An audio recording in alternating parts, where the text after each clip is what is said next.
अंतरिक्ष में यात्रा करने वाला पहला कौन था?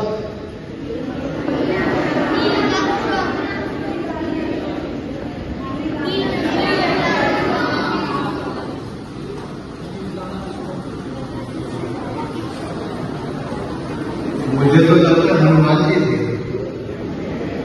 ये इनके बीजेपी के लोग कह रहे हैं कि सबसे पहले हमारे भगवान हनुमान जी अंतरिक्ष गए थे। तो हम तो कहते हैं सब भगवान हमारे अंतरिक्ष में ही रह रहे हैं, यही तो है। कहां रह रहे हैं? अंतरिक्ष में ही तो है। बीजेपी वाले कह रहे हैं कि सबसे पहले हमारे भगवान हनुमान जी अंतरिक्ष में गए थे। तो हम तो ये मानते ही है बात कि हमारे सब भगवान अंतरिक्ष में रहते हैं। ये कल भी मैंने कहा था, फिर मैं कहता हूं आपको, ये एस्ट्रोनॉमी पे ज्यादा भरोसा नहीं करते भाजपाई, ये एस्ट्रोलॉजी पे भरोसा करते हैं कि दिन कौन सा शुभ है, आज शाम को इस समय निकलना है, आज इस रंग का पहन करके ही निकलना है। तो ये एस्ट्रोनॉमी पे जो भरोसा नहीं करते वो कहां घूम रहे हैं, सोचिए आप।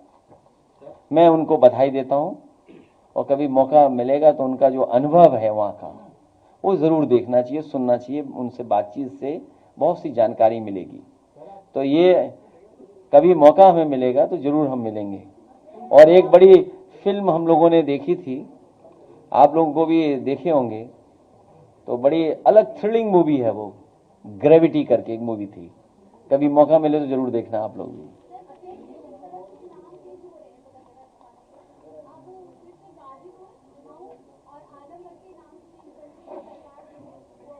हम तो कहेंगे, हाँ,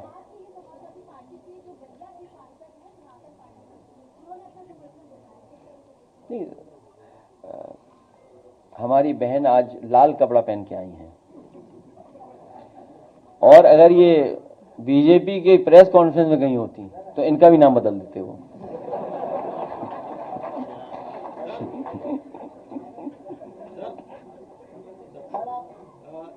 ये सूचना मिल रही है कि आप बिहार में जो यात्रा चल रही है उसमें शामिल होने जा रहे हैं, तो ये गठबंधन को मजबूती देने वाली सैद्धांतिक यात्रा है या बिहार के चुनाव में समाजवादी पार्टी का कोई विचार भी है? सैद्धांतिक तो यही है कि इंडिया गठबंधन और मजबूत हो। समाजवादी पार्टी और समाजवादी विचारधारा के जितने भी साथी हैं, रीजनल जितनी भी पार्टियां हैं, सब मिलकर के इंडिया गठबंधन को मजबूत ही बनाना चाहती हैं। सर, इसी से जुड़ा एक सवाल है, तेज प्रताप यादव ने आपसे फोन पे भी बात करी थी, आजकल अकेले खड़े नजर आ रहे हैं, कुछ पैचअप कराएंगे वहां जाकर आप? तुम्हारा चैनल चल नहीं रहा आजकल?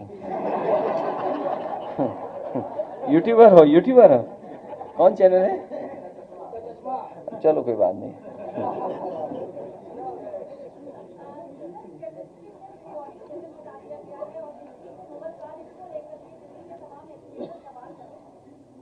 हटा दिया? क्या हटा दिया उन्होंने? एलिमेंट वाला, hydrogen, helium, lithium, barium, boron. बताइए, अभी भी याद है? नहीं, ये तो ये साइंस के, मैंने आपसे क्या कहा, ये एस्ट्रोनॉमी को नहीं मानते, ये एस्ट्रोलॉजी को मानते हैं।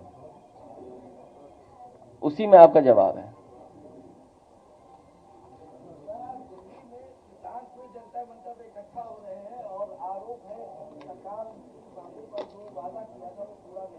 यहां जितने साथी बैठे हैं सब किसान हैं और किसान परिवार के हैं। ये पिछले कई महीनों से संघर्ष कर रहे हैं, खाद मिल जाए इन्हें। खाद कहीं नहीं मिल रही है, और खाद अगर मिलती है तो बोरी में भी है, चोरी हो रही है। और ये आज से नहीं, कई वर्षों से हो रही बोरी की चोरी। नैनो यूरिया इनसे खरीदवा दिया, कोई लाभ नहीं हुआ इनका। मंडियां बंद हो रही, मंडियों में कोई खरीद नहीं है। बुंदेलखंड से लेकर के पूरे उत्तर प्रदेश में, चाहे वो गन्ना किसान हो, चाहे कोई किसान हो, कोई राहत सरकार नहीं दे पा रही। और जो इस बाढ़ में नुकसान भी हुआ उसकी कोई भरपाई नहीं कर रही सरकार। आय दोगुनी की जगह इन्होंने लूट लिया दोगुना किसानों से। आय दोगुनी नहीं हो पाई, दोगुना लूट लिया इन्होंने। आप देखो डीजल पेट्रोल कितना महंगा, कीटनाशक दवाइयां महंगी, उनकी जरूरत का सामान महंगा। हिसाब किताब लगाओगे तो जो आय बढ़नी चाहिए थी, आय घट गई। जो खुशहाली आनी चाहिए नहीं आ पा रही। इनकी नीतियों ने, कार्यक्रमों ने रुकावट पैदा की है। और हमारे मुख्यमंत्री जी तो कमाल के हैं, हेलीकॉप्टर से मक्का देखने गए थे, हेलीकॉप्टर से घूमे, मक्का देख, और कहीं मक्का नहीं खरीदी, बताओ। कहीं मक्का खरीदे तो बताओ, आप भी सब पत्रकार साथियों को पूछो ना उनसे कि भाई तुम्हें मक्का देखने के लिए हेलीकॉप्टर से निकलना पड़ा,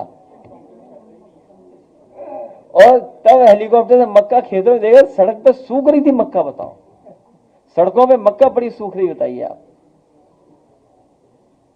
दिल्ली में एसएससी के जो छात्र प्रोटेस्ट कर रहे थे और शिक्षक, उनके ऊपर लाठीचार्ज हुई और पत्रकारों को भी गिरफ्तार कर लिया गया। इनकी भारतीय जनता पार्टी के एजेंडे में नौकरियां नहीं हैं, भारतीय जनता पार्टी के एजेंडे में आरक्षण नहीं है।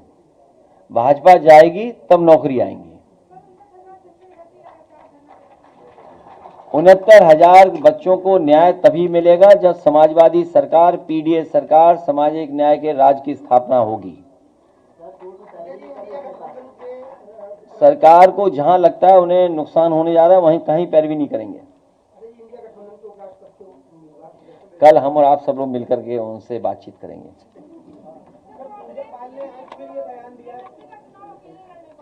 क्या चीज? अच्छा, हमारी एक मदद करो इसमें, हम सब सवालों के जवाब देते हैं आपके। ये चिट्ठी कौन लिखवा रहा है? कोई डिप्टी सीएम या कोई बंसल है, कोई सुना है?